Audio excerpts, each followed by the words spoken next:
If you love a prodigal, you can discover help and hope for your wilderness journey right here at When You Love a Prodigal podcast, and also help and hope for your own life journey. And that's what we're going to be talking about today. If you've been journeying in a prodigal wilderness for a long time, or if your journey is just beginning, you will experience many emotions: fear, anger, frustration, resentment, guilt, and more. And at some time, you will recognize an overriding emotion of grief. You're just sad at what's happening. I know grief became very real in my journey. I was recently asked to speak about the grief journey, though I am not a professional grief counselor, but I am a fellow traveler on the grief journey. And this week, to help us recognize the reality of some of our emotions, to see that we're dealing with grief and there are things to do with grief. I'm going to share with you some of my personal grief experiences. Then next week, I will share the unfolding grief of wilderness journey and some help that I found in living through it. But first, a little background from my life. I always wanted my own way. My parents told me that, my sisters told me that, and my friends even told me that. And I usually got my own way. When I didn't, I was not happy. And I could tell you a lot of stories, but that's not what we're here for. Fast forward to when I was 15. I lived in Texas, and one of my best friends invited me to go to a ski camp in Colorado with her. She said I would learn to ski, and there would be cute boys. So sure, I'd love to. She didn't tell me that there was also a spiritual emphasis, but I didn't mind that. I learned to ski sort of, except for stopping, which I usually did by sitting down when I got to the bottom. And there were cute boys there. And every evening, a message from Jesus or about Jesus. I learned that Jesus loved me so much that he'd come to earth to die and pay the penalty for my sins. I liked that.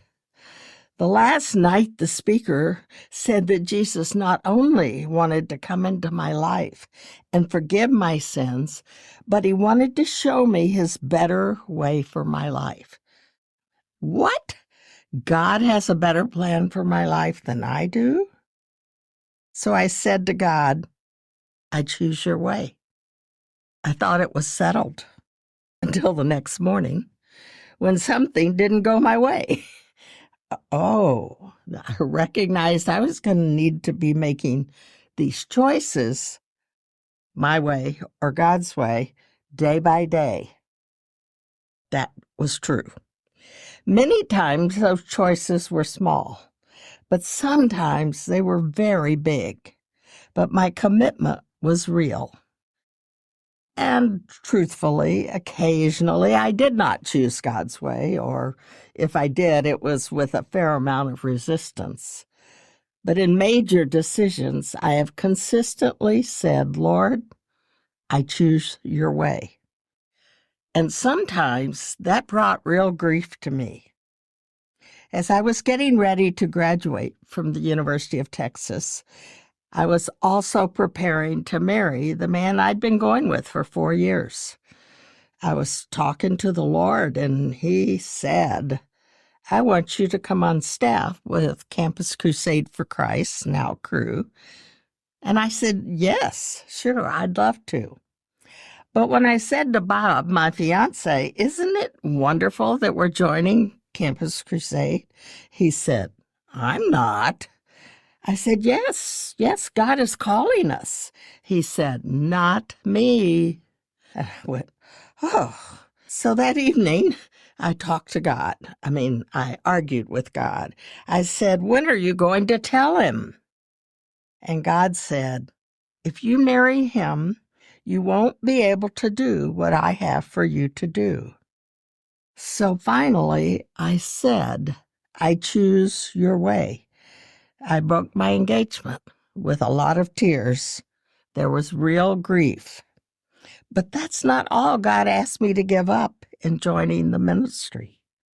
Since I was 8 years old, I'd wanted to be a writer. As I studied journalism, I knew I wanted to write for a magazine and eventually become a magazine editor. But to join staff meant I would work at a campus and tell people about Jesus, which I was willing to do. But I felt God drove a really hard bargain. To say, I choose your way, Lord, meant I would give up the man I loved and my dream to be a magazine editor. These were great losses and thus great grief for me. To say, all right, my hands are open. I give it up for you, Lord. However, God had a sweet surprise for me. When I was at new staff training, I was called in to see Bill Bright, the founder and president of the ministry. He said, Judy, you have a journalism degree. I do. He said, we have a magazine we have started for staff to use when they talk to students about Jesus. Would you be willing, instead of going to one campus, to come to our headquarters and work on this magazine for all the campuses? Would I? Of course. My grief turned to joy. And for the next 14 years, I worked on that magazine and started another one and helped Bill Bright write books. But that other loss, the man I loved, we're still friends. He's married. I'm married. Oh, yeah, that. I met a man named Steve Douglass about 4 years after joining staff. We became friends. Well, actually, I liked his roommate. But that didn't work out. And we began to do a lot of things together. And then we sort of started dating, kind of secretly at first, because he wasn't real sure he wanted people to know. But eventually we were out in the open. But he wasn't at all interested in getting married. And I'm getting into my late 20s by this time and thinking, what's going to happen? And all my good friends were saying, you better give up on him. He's not going to get married. His reasons were legit. His parents had had a rough marriage, and he had seen a lot of pain there. So he was reluctant to make a commitment. And I was thinking of doing what my friend said, of giving up. So I told the Lord, I think we're done. And the Lord said, don't leave him, Judy. Wait. Don't quit. He says, I have things I want you to do with Steve. So I said, I choose your way. And I'm so glad I did. 2 years later, we were married, and he was so worth waiting for.